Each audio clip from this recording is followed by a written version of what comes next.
Well, good morning. Today is Wednesday.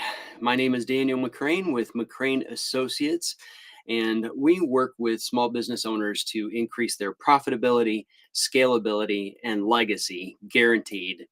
And today, supposed to be today's Halloween, I guess, right? Or tomorrow is whatever. I can't keep it straight. But we're supposed to allow the kids to go out and do their trick or treating tonight. But we're expecting bad weather here in central Iowa. So if you're watching this from across the country, you wouldn't know about this.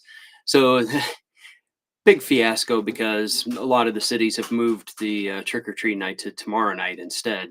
Because I guess it's not good that we should keep our kids safe from tornadoes, whatever. Anyway, today what I want to talk about is something you need to be aware of if you are expanding your business. So that you find yourself going through a merger of some kind. So maybe you're selling your business, so you're part of the merger.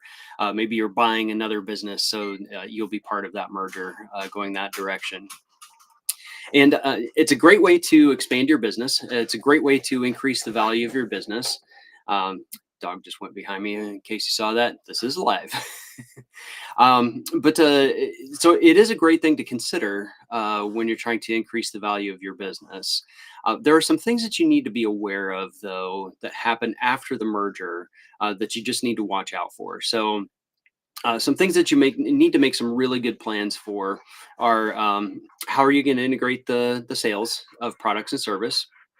How are you going to integrate any kind of systems that business may have compared to yours? Will you choose one system over the other? So that could be an issue. Other issues will be how are you going to brand? And so, how are you going to get that out in your marketing so that people know that this is the new brand? Um, how are you going to communicate with customers so they know that the company or the service or the products aren't just going away, but they'll communicate with a different company instead? So, some things like that that you'll need to think about. Now, the most important thing, you can do Google searches and you can find things like this on what to worry about after a merger takes place. And these are things that you should be planning in advance for. So when there's a merger going on, you're doing the due diligence. A lot of times there's still a waiting period before you finalize the paperwork. And so during this time, what you should be doing is planning how this integration is going to occur. There's one area that I see frequently overlooked. So working in the corporate environment like I did, I got to go through some mergers. I actually got to go through some devolvement of the business, spinning off some different sections. And one thing I noticed is during a post merger or a spin-off kind of a process, the one area that is almost always overlooked. I have yet to see anyone really pay attention to this. The one area that is overlooked is the people that are in the business. So if you're acquiring another company and you're merging, you need to think about how these people are going to come together. Are you going to have redundancies? Do you need to let some people go? Do you want to keep those people but maybe shift them into different roles? Do people inside your own company need to shift into different roles? Are you buying this company because you want their management team? So is their management team going to take over some roles that you've got within your own company? So that's an issue. One thing that hopefully you've looked at as part of your due diligence is the culture between the two companies. So when you bring these two companies together, one set of team members is used to doing things a certain way, interacting with people a certain way, communicating with each other a certain way. You've got those cultural aspects of that business that now you have to integrate into your business. So hopefully there's a really good match of culture already, so you don't have to go through the cultural training that you might have to go through when you bring in new team members. Actually, it might not be a bad idea anyway. Just treat them as new team members, and then just let them know there's not remedial training. We're not sending you back through this because you're bad people.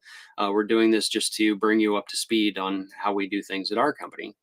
But that brings us to another point: training. Like I mentioned, what are you going to do about the systems? Are you going to integrate systems? Are you going to keep one system and discard the other?